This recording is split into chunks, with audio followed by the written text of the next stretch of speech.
ಒಂದು ಸ್ವಲ್ಪ ಮಳೆ ಬಂದರೆ ಸಾಕು ಕೆರೆ ಅಂಗ್ಳಕ್ಕೆ ಹೋಗಿ ಆನಗೊನೆ ಸೊಪ್ಪು ಅಂತ ಕರಿಯೋರು. ಆ್ಯಕ್ಚುಲಿ ಬಂದ್ಬಿಟ್ಟಿದ್ದು ಹೊನಗೊನೆ ಸೊಪ್ಪು ಅಂತ. ಆನಗೊನೆ ಸೊಪ್ಪು ಉರುಫ್ ಹೊನೆಗೊನೆ ಸೊಪ್ಪು ಅಂತ ಹೇಳ್ಬಿಟ್ಟು ಯಾರಿಗೆಲ್ಲ ಕಣ್ಣಿನ ದೋಷ ಇದೆ ಅಥವಾ ಪೈಲ್ಸ್ ಇದೆ ಅವರಿಗೆ ಬಹಳನೇ ಉಪಯೋಗ ಆಗುತ್ತೆ. ದಯವಿಟ್ಟು ಈ ವಿಡಿಯೋನ ಶೇರ್ ಮಾಡಿ. ಇದನ್ನು ಯಾವ ರೀತಿ ಉಪಯೋಗಿಸ್ಬೇಕು ಅಂತ ವಿಡಿಯೋದಲ್ಲಿ ಹೇಳಿದ್ದೀವಿ. ಸ್ಕಿಪ್ ಮಾಡದೆ ವಿಡಿಯೋನ ಕಂಪ್ಲೀಟಾಗಿ ನೋಡಿ. ಹೊನಗೊನೆ ಸೊಪ್ಪು ಅರ್ಥಾತ್ ಆನಗೊನೆ ಸೊಪ್ಪು ಈ ಕಣ್ಣಿನ ದೋಷ ಇಂಥದಕ್ಕೆ ತುಂಬ ಒಳ್ಳೆಯದು. ಹನಗೊನೆ ಸೊಪ್ಪು ಅಂತ ಇದೆ ನಮ್ಮಲ್ಲಿ, ತುಂಬ ಒಳ್ಳೆಯದು ಅಂದರೆ ತುಂಬ ಒಳ್ಳೆಯದು. ನೀವು ಹನಗೊನೆ ಸೊಪ್ಪಿನ ರಸನ ಮತ್ತು ಎಳ್ಳೆಣ್ಣೆಯಲ್ಲಿ ಉಪಯೋಗಿಸಿದರೆ ತುಂಬ ಒಳ್ಳೆಯದು. ರಸ ಸಮಭಾಗದಲ್ಲಿ 1 ಕಪ್ಪು ಎಳ್ಳೆಣ್ಣೆ ತೊಗೊಂಡ್ರೆ ಹನಗೊನೆ ಸೊಪ್ಪಿನ ರಸನೂ ಅಷ್ಟೇ ಪ್ರಮಾಣದಲ್ಲಿ ತೊಗೊಂಡು ತೋರಿಸ್ತೀವಿ. ಇದನ್ನು ಕಾಸಿಬಿಟ್ಟು ಇದು ನೋಡಿ, ಇದೇ ಸೊಪ್ಪು ತುಂಬ ಇದು ನಾಟಿ.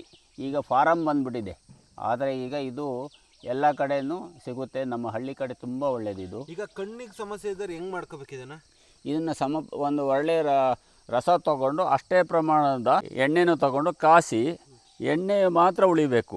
ಎಣ್ಣೆ ಉಳಿದ ನಂತರ ಇದನ್ನು ತಲೆಗೆ ಹಚ್ಚಿದರೆ ತಲೆಗೆ ತುಂಬ ತಂಪು, ಆಮೇಲೆ ಕಣ್ಣಿಗೆ ಒಳ್ಳೆಯದು.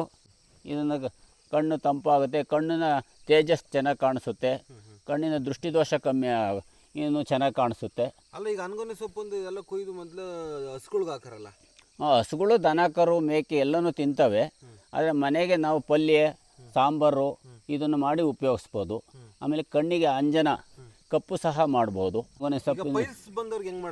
ಪೈಲ್ಸಿಗೆ ಇದರ ರಸ ಮತ್ತು ಮೂಲಂಗಿ ಸೊಪ್ಪಿನ ರಸ ಇದು 2 ಸಮ ಪ್ರಮಾಣದಲ್ಲಿ ತೊಗೊಂಡು ಉಪಯೋಗಿಸಿದ್ರೆ ಸ್ಟಾರ್ಟಿಂಗ್ ಪ್ರಾಬ್ಲಮ್ ಇರೋಂಥ ಪೈಲ್ಸು ಕ್ರಮೇಣ ಗುಣ ಆಗುತ್ತೆ.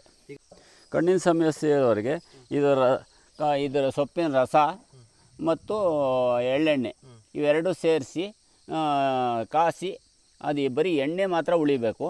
ಆ ಎಣ್ಣೆ ಉಳಿದಂಥ ತಲೆಗೆ ಹಚ್ಚೋದ್ರಿಂದ ಕಣ್ಣಿನ ಸಮಸ್ಯೆ, ಆಮೇಲೆ ತಲೆ ತಂಪು, ತಲೆನೋವು ಸಹ ಕಮ್ಮಿ ಆಗುತ್ತೆ. ಇದು ಕೆರೆ ಅಂಗಳ ಮತ್ತು ನೀರಾವರಿ ಪ್ರದೇಶದಲ್ಲಿ, ತಗ್ಗು ಪ್ರದೇಶದಲ್ಲಿ ಇರುತ್ತೆ.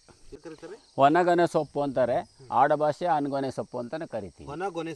ಹೊನಗೊನೆ ಸೊಪ್ಪು.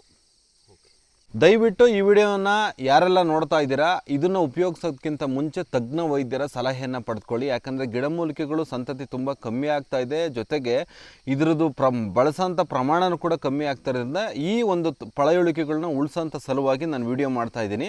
ಯಾವುದೇ ಗಿಡಮೂಲಿಕೆಗಳನ್ನು ಉಪಯೋಗಿಸೋಕ್ಕಿಂತ ಮುಂಚೆ ತಜ್ಞ ವೈದ್ಯರ ಸಲಹೆ ಪಡೆಯತಕ್ಕದ್ದು.